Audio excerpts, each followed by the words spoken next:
Welcome back to the Travel Agency to Your podcast. My name is Rachel Kay. I am your host, and I'm a travel agency owner helping travel agents and advisors build up a business their way and break through all the noise and all the craziness that is the travel industry. Honestly, it's mind blowing. Okay.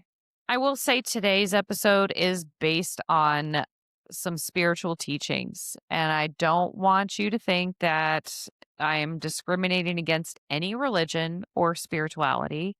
This was actually some things that I had learned about on my journey towards becoming a confirmed Catholic.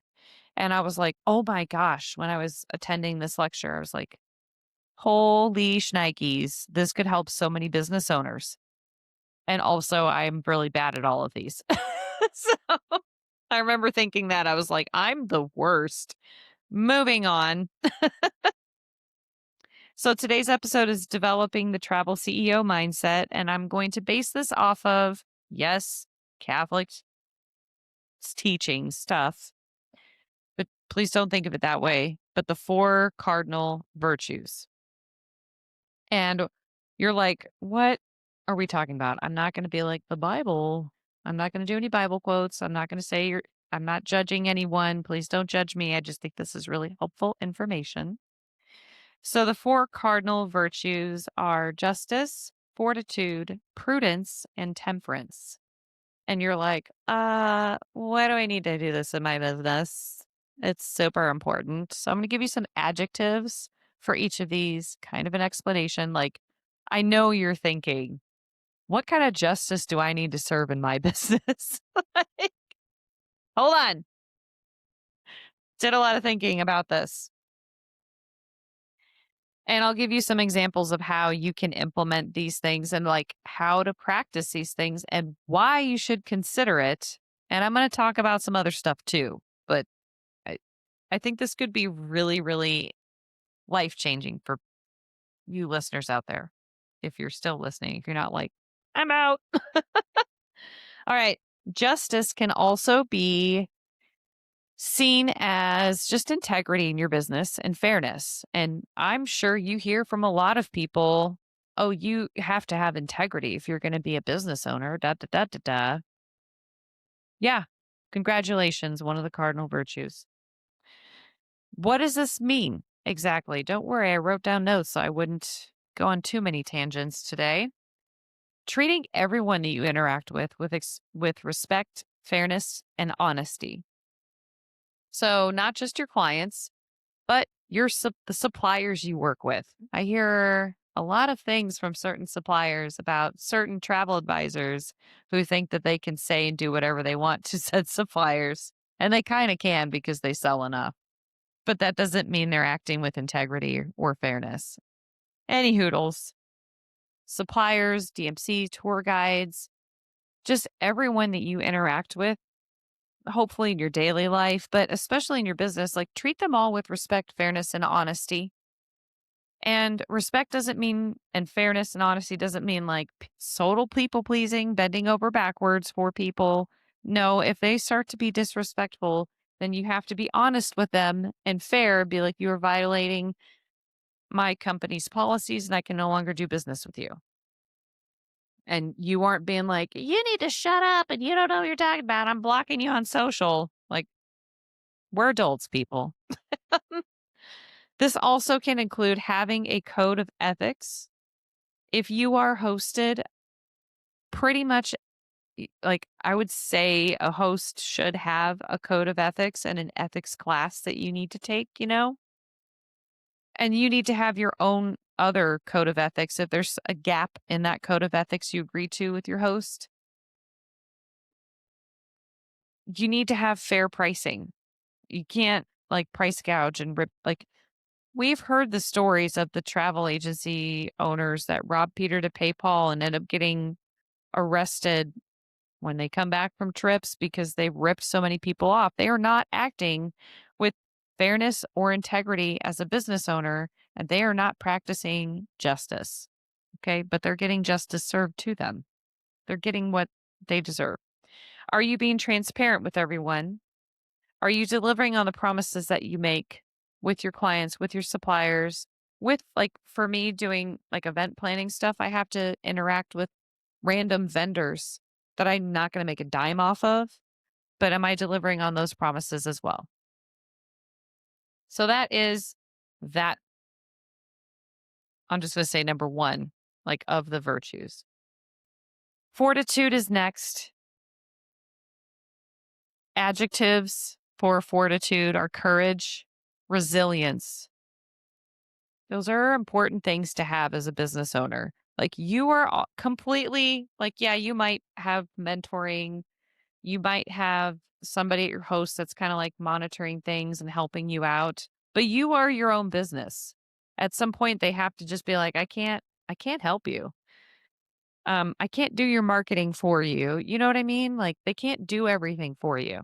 So, do you have the courage to do what it takes to be fair and have integrity and be honest and transparent? And do you have the resilience to get through any kind of like economic downturns or anything where maybe the destinations that you prefer to offer, you can't sell them for a while? Like, do you have the resilience to get through those bumps in the road that is just a part of life? Like, everyone's going to have to go through some stuff, okay?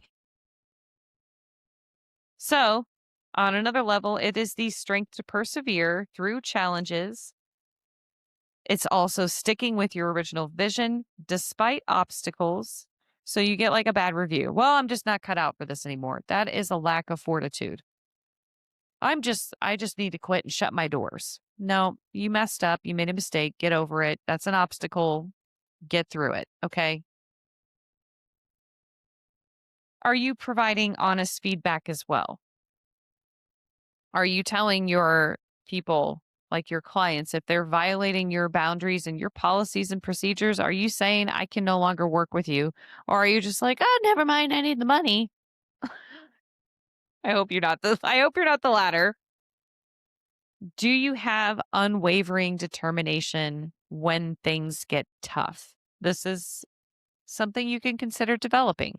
You don't have to be perfect in all of these. It's just like consider having these be a part of the foundation of why you do what you're doing in your business. Okay. So, can you get through things when the going gets tough? If there's another COVID, do you have the, like, I know this is going to work. I have faith that this is going to work.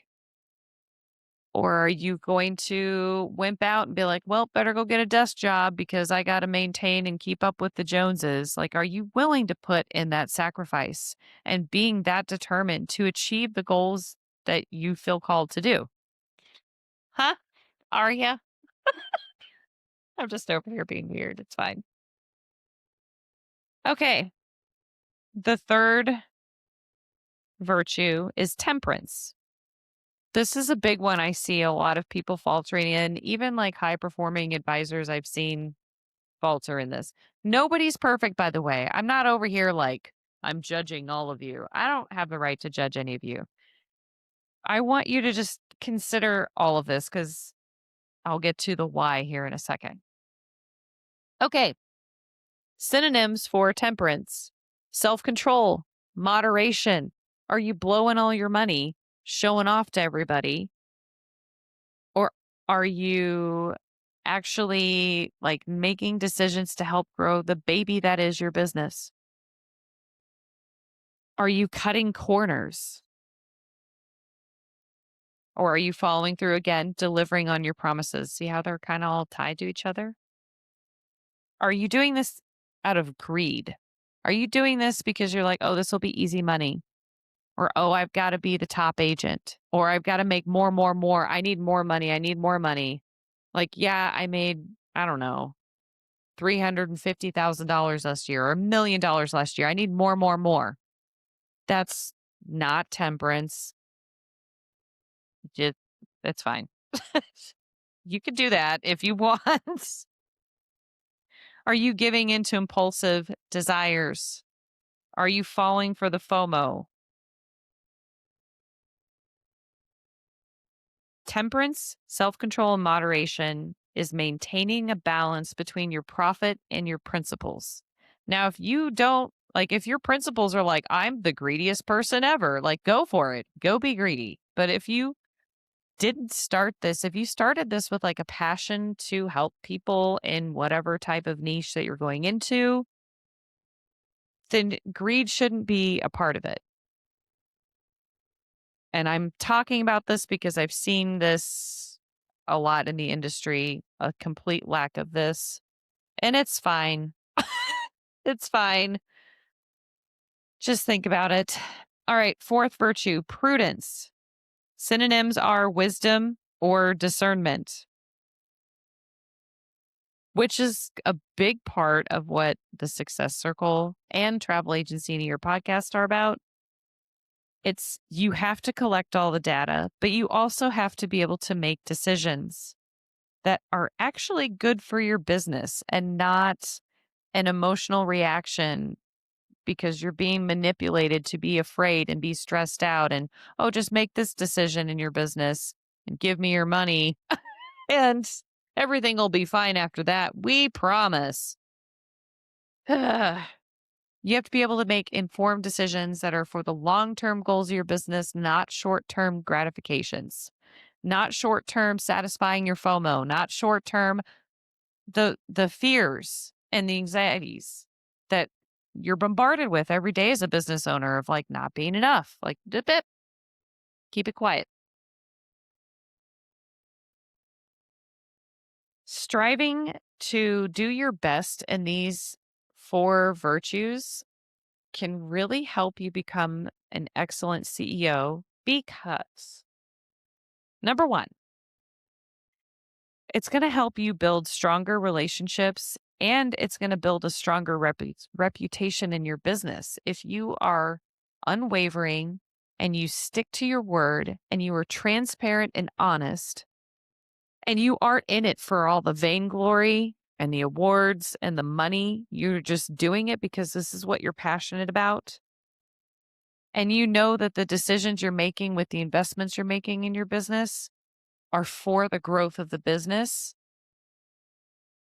people will see that and people will be like, oh, let's do business. Let's refer.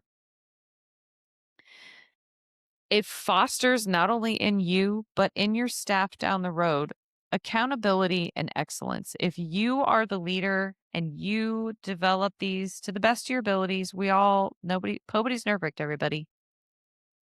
But if you're like working really hard on having these four as like the foundation of how and why you do what you do, that's going to help you stay on track.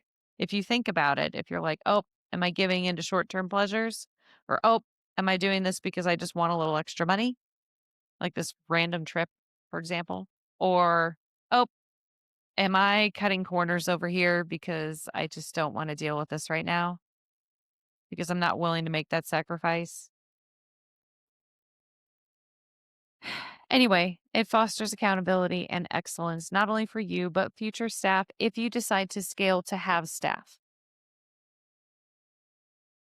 It's going to help you be not only authentic, which is a term everyone says, but they're not even factoring in sincerity, but authentic and sincere leadership because you aren't going to be pulled again by the manipulation, by FOMO, and all the other noise that's just begging for your money and your time and your attention, taking it away from the baby that is your business. I'm sorry. These next few episodes, I'm going to just be like, your business is your baby. I've done webinars like this before. Like, this is your brainchild. This is your baby. And it also builds trust with your clients. And they're going to value what you're doing because they're going to see that you are actually doing this for valid reasons and they aren't just another number. Even if you like are a large scale business and you have a lot of workflows and automations in place, that's great. And also, they're going to see that they're just not a number and they're going to value that and they're going to refer you and they're going to keep coming back. So there's my rant for the day. I had to do this episode sooner than later because I do hear from a lot of advisors struggling. And like I said, when I attended this class, I was like, this could really help people. So I hope that these four virtues, considering adding them into how you live your life and make your decisions, I think it could be very helpful for your business. So if you like this episode, please subscribe or share with a travel advisor who also wants to build their business that works for their lifestyle and builds them up. If not, tell me that you hate my episodes. I don't care. Like, yes, sorry, there's like 350 more of them. Sorry. Just okay. Good to know. We'll do better next time. I hope you all have a wonderful day and we'll see you tomorrow.